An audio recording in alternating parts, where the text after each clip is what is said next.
ঈদের দিন দেখবেন অনেকেই পা ধরে সালাম করে, পা ধরে সালাম করে সালামি আদায় করে। এরকম যুবক আছে না নাই? আছে, অনেকেই আছে দাদার পা ধরে, মায়ের পা ধরে, অনেক মুরব্বীর পা ধরে। কেন? হাদিয়া পাওয়ার আশায়, টাকা পাওয়ার আশায়। তো এই যে আমরা পা ধরে সালাম করে ঈদ সালামি নিয়ে, এটা জায়েজ আছে কিনা এটা জানার দরকার আছে না নাই? মনে রাখবেন, পা ছুঁয়ে সালাম করা এটা কোনো সালাম না, এটা সালামের কাতারে শামিল নয়।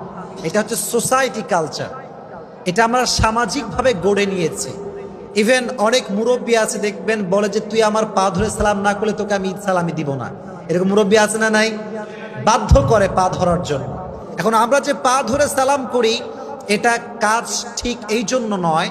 মূলত আমরা যখন মাথাকে নত করি, আমরা সেজদায় মাথাকে নত করি, এবং এটা একজনের জন্য করি। আওয়াজ দিয়ে বলেন তিনি কে? আমরা যখন রুকুও করি,